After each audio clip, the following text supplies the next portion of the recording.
नमस्कार। हम लोग बात कर रहे थे पुर्तगालियों के भारत आगमन की और हम लोग बात कर चुके थे कि पुर्तगाली क्यों भारत के व्यापार की तरफ आकर्षित हुए। फ्रांसिस्को द अल्मेडा प्रथम पुर्तगाली गवर्नर बनकर आया। उसके बाद अल्फांसो द अल्बुकर्क आया। उसके बाद अल्बुकर्क के बाद कई गवर्नर पुर्तगाली गवर्नर बनकर भारत आए पुर्तगाली। उन सभी गवर्नरों में सबसे प्रमुख स्थान रखता है नीनो दी कुन्हा, जो कि 1529 ईस्वी में भारत आया गवर्नर बनकर और 1538 तक यहां पर रहा। शुरुआत से अगर शुरू करें तो वास्को डी गामा के 1498 ईस्वी में भारत आने के बाद 1505 ईस्वी में फ्रांसिस्को द अल्मेडा प्रथम गवर्नर बनकर आया। 1509 ईस्वी में दूसरा गवर्नर बनकर अल्फांसो द अल्बुकर्क आया।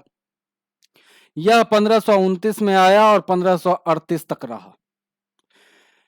अल्बुकर्क ने चूंकि 1503 ईस्वी में कोचीन में 1503 ईस्वी में कोचीन में पहली पुर्तगाली कोठी खोली गई थी, जिसको अल्फांसो द अल्बुकर्क ने अपना मुख्यालय बनाया था 1509 ईस्वी में। अल्बुकर्क ने कोचीन को मुख्यालय बनाया, जो कि जहां पर इनकी पहली व्यापारिक कोठी खोली भी गई थी। लेकिन नीनो दी कुन्हा ने गोवा को अपनी राजधानी बनाई। ज्ञातव्य हो कि इस गोवा को जीतने का श्रेय अल्बुकर्क को जाता है, जिसने 1510 ईस्वी में आदिल शाही सुल्तान यूसुफ से गोवा जीता था। उसी गोवा को इसने नीनो दी कुन्हा ने अपनी राजधानी बना दी या अपना मुख्यालय बना दिया। इसके द्वारा किए गए कार्यों में सबसे प्रमुख कार्य जो है वह है कि भारत के पूर्वी तट पर कोठियां स्थापित करने का श्रेय नीनो दी कुन्हा को ही जाता है।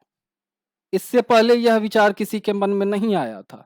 हालांकि दक्षिण पूर्वी एशियाई व्यापार पर नियंत्रण करने का विचार अल्फांसो द अल्बुकर्क को आया था, जिसके लिए उसने 1511 ईस्वी में मलक्का को जीता था। लेकिन भारत के पूर्वी तट पर नियंत्रण स्थापित करने का विचार सबसे पहले पुर्तगालियों में नीनो दी कुन्हा का पूर्वी तट पर नियंत्रण करने का विचार सबसे पहले नीनो दी कुन्हा को आया था और इसने सबसे पहले मद्रास के निकट संथोमे में पहली कोठी स्थापित की इस दिशा में। उसके बाद बंगाल के हुगली के निकट दूसरी व्यापारिक कोठी खोली। यह पूर्वी तट की दूसरी व्यापारिक कोठी थी। इसने बहुत सारे राजनीतिक कार्य भी किए। 1534 ईस्वी में इसने बेसिन को जीत लिया। इसके पीछे एक रोचक कहानी है। बेसिन का शासक हुआ करता था बहादुर शाह।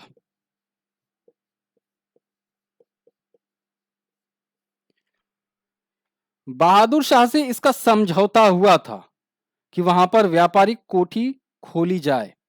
वहां पर यह व्यापार करने की अनुमति बहादुर शाह ने नीनो दी कुन्हा को दे दिया था।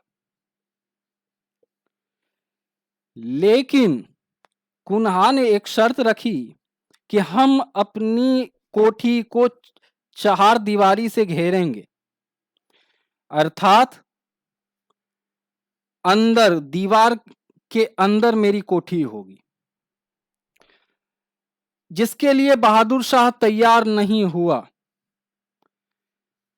तटवर्ती इलाके में समुद्र तट के किनारे दोनों की मुलाकात हुई, थोड़ी बहुत झड़प भी हुई। इस झड़प में बहादुर शाह समुद्र में गिरकर मर गया।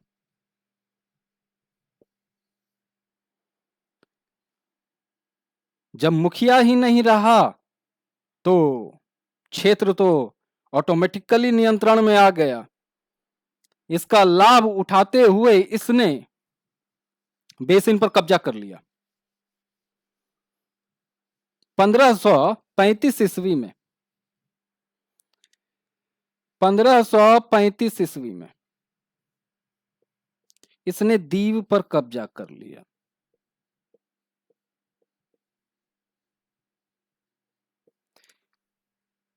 ये तो थी इसके राजनीतिक प्रयास, क्षेत्र जो कि क्षेत्र विस्तार से संबंधित थे, राजनीतिक प्रयास।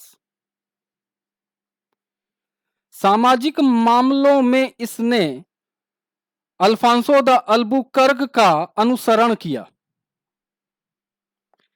पुर्तगीज बस्ती भारत में पुर्तगीज बस्ती बसाने पर जोर दिया। पुर्तगाली पुरुषों को भारतीय स्त्रियों से विवाह करने के लिए प्रेरित किया। सती प्रथा अपने क्षेत्र में रोके रखा, बस अपने ही क्षेत्र में जहां तक इसका दायरा था, अपने ही क्षेत्र में जहां तक पुर्तगालियों का दायरा था।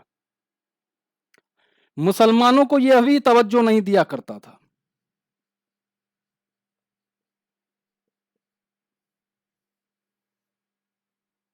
भले इसकी उपलब्धियां अल्फांसो द अल्बुकर्क से थोड़ी कम थीं, लेकिन इसने भी राज्य विस्तार में काफी योगदान दिया, बेसिन को जीतकर, दीव को जीतकर।